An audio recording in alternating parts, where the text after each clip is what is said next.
اعوذ بالله من الشیطان الرجیم. بسم الله الرحمن الرحیم. درس 14 خیل‌های مد. مد چند خیل می شود؟ 7 خیل. اول مد طبیعی، دوم مد متصل، سوم مد منفصل، چهارم مد لازم، پنجم مد عارض، ششم مد لینی لازم و هفتم مد لینی عارض. خب اول مد طبیعی. مد طبیعی کدام وقت مد طبیعی می شود؟ حرف مد آمده بعد آن سبب مد نآید، مد طبیعی می شود. در اینجا کمی مقصد املایی خطا شدگی است. خب مثال، یعنی در کدام وقت مد طبیعی؟ مد طبیعی را مد اصلی در دیگر حالت، یعنی باز این را مد اصلی یعنی میگویند مد طبیعی را.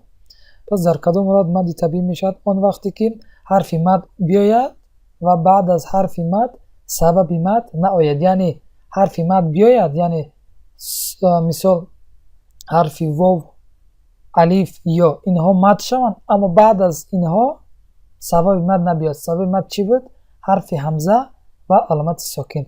پس آن وقت چی میشود؟ مد طبیعی. این مثال رو نگاه میکنیم.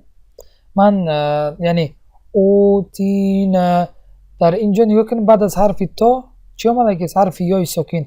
بعد از نون چی است؟ الف آمده است. نگاه کنیم در اینجا چی میشود؟ مد میشه، یعنی حرف یا حرف مد میشود که من حرف تا در اینجا حرکت زیر دارد و در اینجا نون حرکت زبر دارد. نگاه کنین اوتین، در اینجا بعد از الف، یعنی اینجا الف حرکت پیش دارد، بعد از الف واو ساکن است اما در اینجا اشتباه کردن، نگذاشتن. پس چه خیلی می شود؟ اوتین. هر سهش مثال حرفی مد می شود که پیش از حرف واو ساکن علامت پیش است، حرکت پیش است، یعنی بعد از یا ساکن حرکت زیر است و بعد از الف ساکن یعنی حرکت زبر است. اوتین.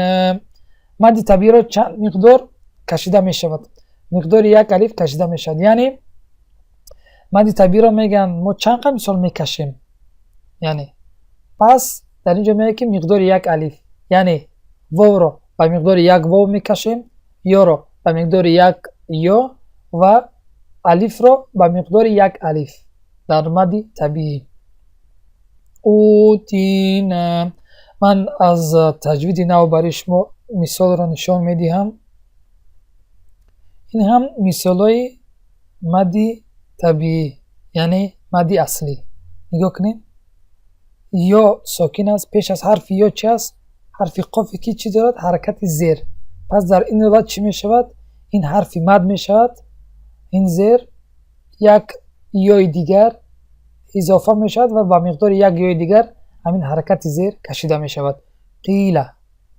واو هم خیل واو ساکن است، پیش از خودش بودگی حرف حرکت پیش دارد، یک واو دیگر در حرکت پیش این یعنی اضافه می شود و با مقدار یک واو دیگر این پیش، این حرکت پیش کشیده می شود.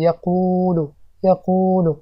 این هم مثال الف که با قاف آمدگی است و قاف حرکت زبر دارد. پس همین حرکت زبر با مقداری یعنی یک الف دیگر اضافه می شود با همین حرکت زبر و همین حرکت زبر با مقدار یک الف دیگر کشیده می شود. قاله.